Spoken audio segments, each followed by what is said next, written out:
Як не спинити річку, що, зламавши кригу навесні, бурхливо несеться до моря, так не можна спинити націю, що ламає свої кайдани, прокинувшись до життя. Микола Міхновський.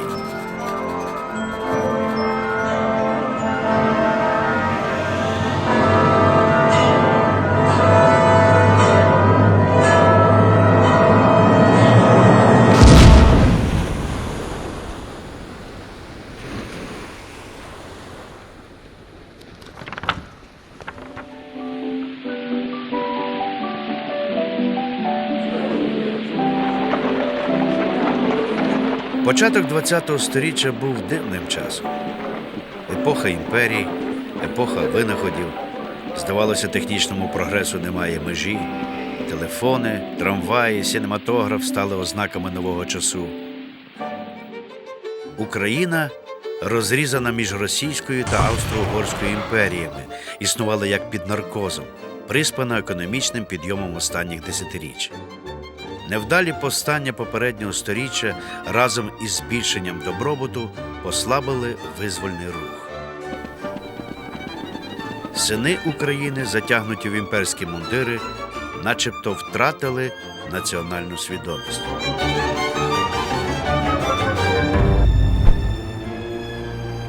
Іноземні правителі вимірювали могутність своїх імперій у символах нової епохи – лінійних кораблях.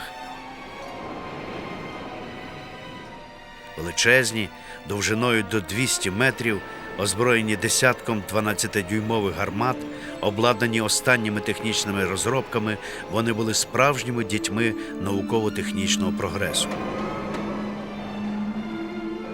Такі кораблі, збудовані у Миколаєві, керовані українськими екіпажами, ходили водами Чорного моря під російським Андріївським прапором.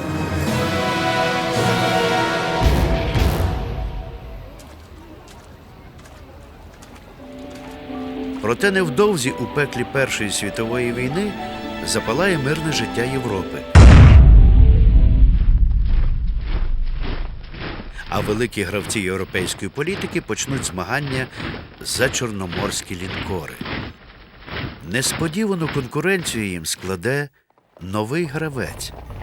Його гербом буде тризуб – стародавній символ морської могутності. Але пам'ять про ці незвичайні події буде стерто зі сторінок історії, аби вони раптом не повторилися.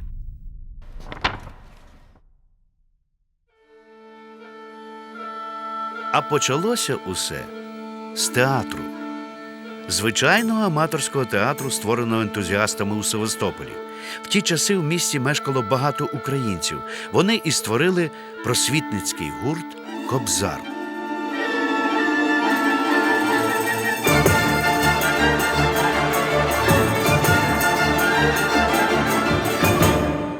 Поручик Михайло Михайлик згадував: щодо їх мрій, надій і поривань скажу коротко. Тут було все, що можна було знайти у людей, вихованих на рідній літературі, людей, що в ті часи відверто виявляли своє «я». Поліція заборонила гурток, його членів переслідували, але гурток продовжував своє існування у підпіллі. Думаєте, що є щось у світі, чого б забоявся козак? Чекайте ж, прийде час, буде година. Українське життя у Севастополі стало непомітним, але на обрії вже збиралася буря, що змете усі заборони разом з імперією.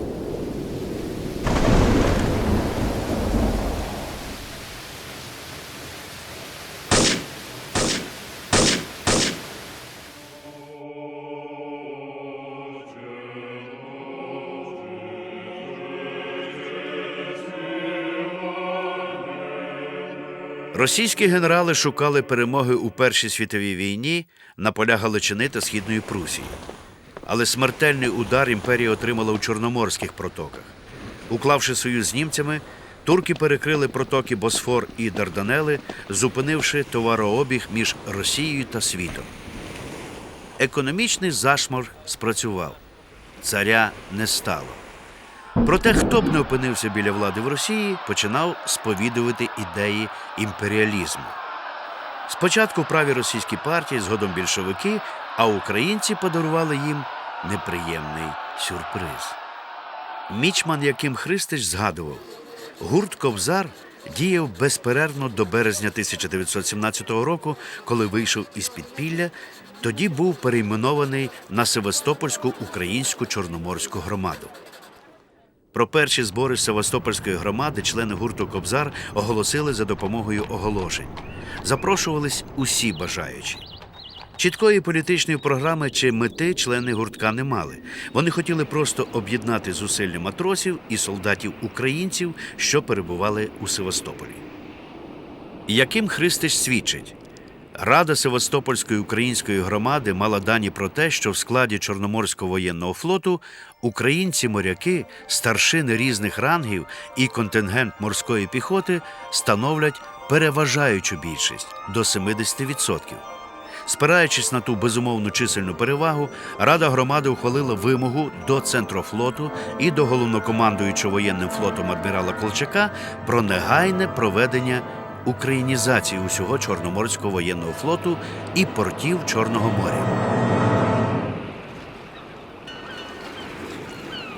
Навесні 1917 року вплив української громади в Севастополі став визначальним. Українці, повіривши в свої сили, несподівано знаходили навколо тисячі таких самих українців, які бажали кращої долі своєму народу.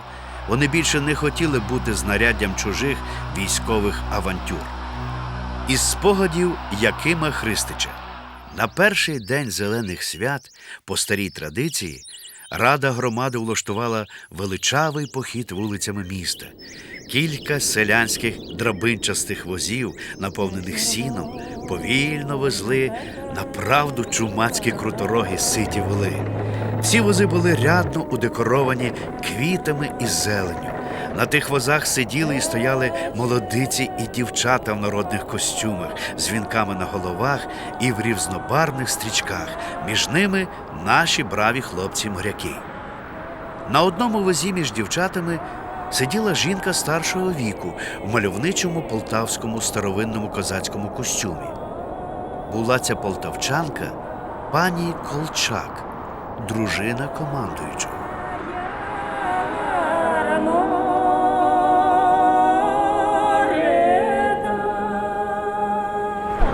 Проблемою українського руху була відсутність політичного центру як такого.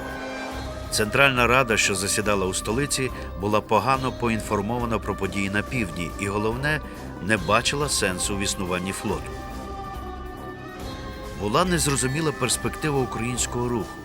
Ідея про створення українського флоту вже літала в повітрі про те, кому буде такий флот підкорятися, якщо української держави не існує. Фактично, моряки були полишені сам на сам, і вони почали діяти. Перлиною у діадемі Чорноморського флоту були два сучасні лінійні кораблі. Питання їх українізації було визначальним. На початку 1917 року в Севастополі перебував лінкор «Єкатерина Велика». В Миколаєві добудовували імператор Олександр III, який українці перейменували гордим козацьким словом «Воля». У липні він прийшов до Севастополя. Лейтенант Шрамченко писав: «Члени Української Чорноморської ради вітали волю, яка входила на Севастопольський рейд під великим парадним Андріївським прапором на гафелі, а на одній з башт 12-дюймових гармат був закріплений жовто-блакитний прапор». У наступні місяці проходили численні мітинги екіпажів. В гарячих суперечках приймалися рішення про підняття на кораблях українського прапора та підпорядкування флоту Центральній Раді. Росіяни, що були на кораблях, відмовлялися служити далі та покидали кораблі. В листопаді більше половини Чорноморського флоту стояло під українськими прапорами. 22 листопада українці добилися найбільшої перемоги. Жовто-блакитний прапор замайорів на наймогутнішому кораблі на Чорному морі – лінкорі «Воля».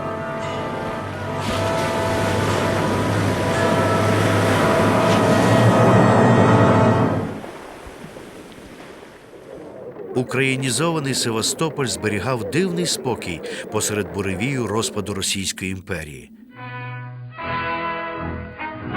Але на півночі вже розпочиналась кривава червона вакханалія, яка стрімко наближалася до Севастополя. Советская власть неминуема, неизбежна и в недалеком будущем победить во всем мире.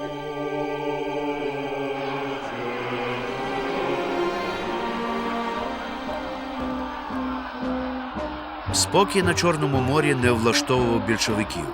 Вони зосередили свої зусилля на переконанні моряків-українців, що Центральна Рада є реакційною і ніколи не зробить нічого для бідних. Нібито тільки під червоними прапорами, знищивши офіцерів, матроси запанують як у Севастополі, так і в країні цілком. Повна відсутність з боку Центральної Ради протидії цій пропаганді призвела до її значного успіху. Із спогадів Якима Христича. З Балтійського воєнного флоту прибула велика група матросів-большевиків і при допомозі місцевих почервонілих матросів, переважно москалів, вчинила поважний заколот. Роззброювали старшин офіцерів флоту, кріпості, морської піхоти і авіації, брутально відбирали у них кортики і револьвери, загрожуючи розстрілом, як то вже сталося в Кронштадті. Гості вдерлись і на адміральський панцерник Георгій Побідоносець, вимагаючи від адмірала Колчака віддати свою зброю, загрожуючи наставленими револьверами.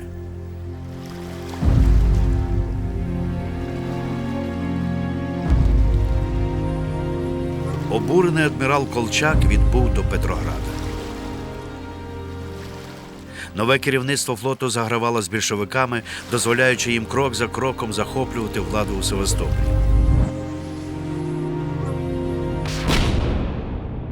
Після жовтневого перевороту большевики переходять до збройного протистояння з українцями. Чітка організація большевиків дозволила їм захопити ініціативу. Подарунком для Леніна стало заволодіння лінкором «Воля», моряки якого відмовлялися спустити український прапор. Корабель було блоковано з моря та з берега, на нього припинили доставку води та продовольства, вийти у море корабель не міг через нестачу палива. Большевики висунули українцям ультиматум – матросам покинути корабель або підняти червоний прапор.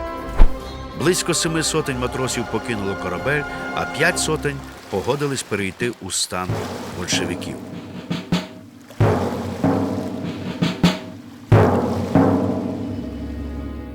17 грудня 1917 року почалася перша у ХХ сторіччі радянсько-українська війна. А вже 25 грудня московська газета «Соціал-демократ» надрукувала: у Севастополі і на Чорноморському флоті остаточно укріпилася радянська влада. Остання надія Центральної Ради дредноут «Воля» підняв червоний прапор. Згодом усі кораблі були захоплені большевиками. Після бою під Крутами Київ окупували большевики. Україні терміново були потрібні союзники. Уклавши угоду з Німеччиною, Центральна Рада сподівалась повернути флот під свій контроль. Та великі держави мали інші плани.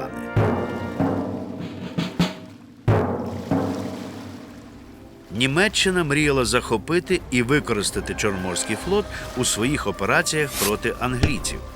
Австрія теж бажала посилити свій флот українськими кораблями. Відповідно, англійці прагнули знищення флоту. Французи, союзники царя, а потім тимчасового уряду, хотіли бачити кораблі у руках прихильників Старої Росії. Усі ці країни мали у Севастополі своїх агентів, що в міру сил намагалися втілити ці амбіційні задуми. Навесні 1918 року, долаючи опір большевиків, українські війська просувалися Кримом у напрямку Севастополя.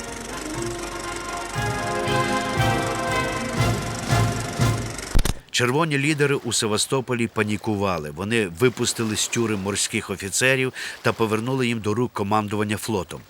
На загальних зборах гарнізону у ролі головнокомандувача опинився адмірал Саблін. Большевицька частина залоги вимагала готувати флот до втечі у Новоросійськ, в той час як українська бажала порозуміння з військами Центральної Ради.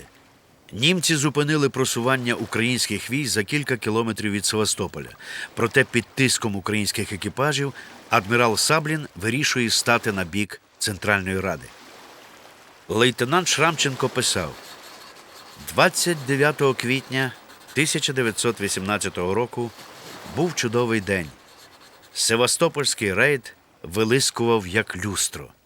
В годині 16-й флагманський корабель Чорноморського флоту, лінійний корабель Георгій Побідоносець з наказу командуючого флотом підніс сигнал флоту підняти український прапор.